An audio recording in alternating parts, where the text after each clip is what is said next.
I bought my first VW in 2013, and it needed a full restoration. I immediately picked up a copy of Hot VW magazine. In the issue I picked up, it was covering the 2013 Texas VW Classic. I was stoked. I really wanted to go on this Blue Bonnet run with hundreds of other VW owners. In 2014 and 2015, my first VW had very little progress due to becoming a dad and running a very busy business. So I bought the Baja. It was running, but it was in no shape to make the trip. The beginning of 2016 was still more of the same, but since then I've put in a lot of time and effort into this car, and I'm determined to get to Fredricksburg. This trip has been 4 years long.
show you what I'm working with. I am basically in a frantic mess here trying to get this car done, which any of you who ever worked with me knows this is not how I like to do things. Usually I have my toolbox right where I'm working, something comes out of the box, it goes back in the box, so on and so forth.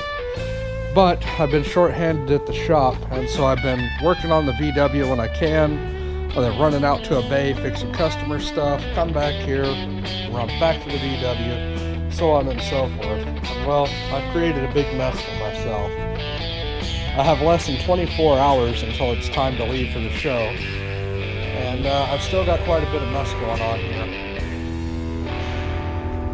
I did just finish doing the engine tune-up, but I haven't even got the thing to start and run yet. And of course, I have two new problems. One, my gauge isn't working, and two, whereas it was starting, now it's not. So I've got still plenty of problems to figure out, and still a long way to go. So burning the midnight oil, as they say.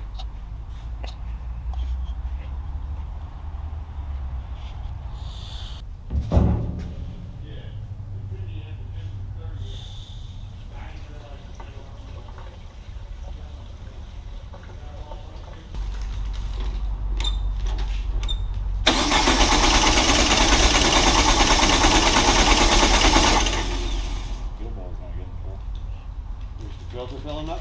Yeah, not much. Do it again. Yeah.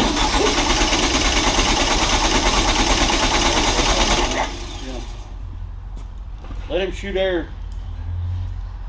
Because I mean, you can see it just kind of spurting in there, but it's not filling it all the way up. Yeah, that thing should be freaking. Yeah, I'm thinking that pumping. that pump is gone. All right.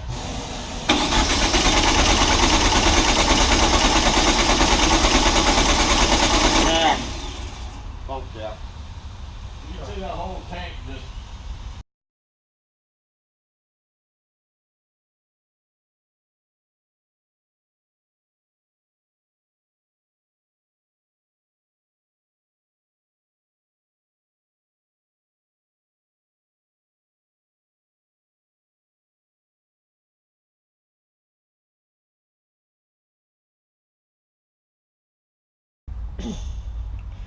Pulled the fuel pump off last night.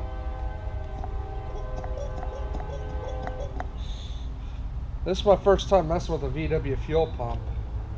So I thought it sounded good, put water in it, and it shot water about 10-15 foot across the shop. But I went ahead and got the new one anyway, and I cannot budge that arm there. So I think that was definitely a problem.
When all else fails, rebuild the carburetor.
Fortunately, this is as close as the Baja would get to Fredricksburg this year.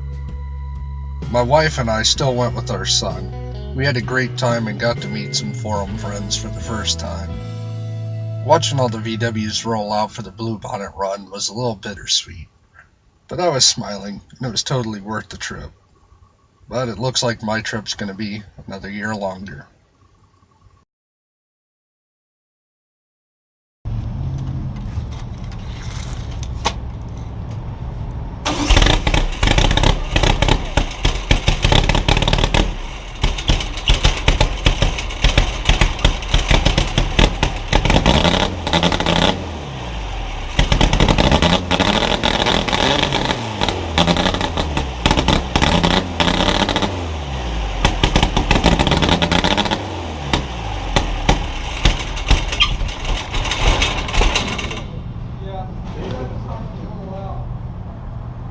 So it's been about 6 weeks since Fredricksburg. The Baja still isn't running. And most of these problems could have been avoided if I'd simply just set the points right the first time. But the manual I was reading said set on to .40, which meant .40 millimeters, and I didn't think about that, and I set on to .40 inches. So after I put the fuel pump in, had I had the point set right, the car probably would have run good. Kind of decided to do a factory reset on the car. I looked at how to set the distributor, set the timing back to a factory standard, and set the carburetor back to a factory standard, and hopefully get it to where it would run at that point, and then make minor tweaks from there. But of course, things didn't go right. The air-fuel mixture screw on the carburetor got stripped out when I screwed it all the way in. The manual clearly says tighten it till it bottoms, but don't strip it out. Well, the screw was tight going in the whole way, and so I already dreaded that I was stripping it out, and sure enough, I was. It started, little metal flakes came out. So now the Baja doesn't run at all, and I'm looking for a new carb body. I think I know somebody who has one. Hopefully, things go well, and I'll have a new carb body soon. And that means rebuilding the carburetor again. But you know what? That's part of being a mechanic. Every mechanic screws up from time to time, and sometimes you just have failures. And if you're going to be a mechanic, you have to be able to accept that failure is part of the job. And, which is just sometimes difficult because you hear the way people talk about mechanics. It's like, oh, this mechanic, he don't know what he's doing, and this mechanic, he screwed up everything, and this mechanic ripped me off, and so on and so forth. But once you live through it, then you can kind of see how things go. And sometimes they just don't go the way you want them to. But that's the way it goes sometimes. Sometimes things, shit happens. But anyway, I have these manuals, and sometimes I forget to just be a VW student. I take my knowledge for granted and my experience for granted, and I realize that sometimes when I'm dealing with a younger mechanic and they start doing stupid stuff, and I'm like, does common sense not tell you not to do that? But it's not really common sense. It came from years of practice and years of sometimes doing it the wrong way and sometimes getting hurt and sometimes just breaking something to learn not to do it that way. I'm trying to take a step back and be a little bit humbled by these VWs, and what I find is that being a student again with these VWs is actually making me better at working on big rigs. So yeah, thanks for coming on this journey with me, and I will let you know as soon as the Baja's running. Thanks for watching.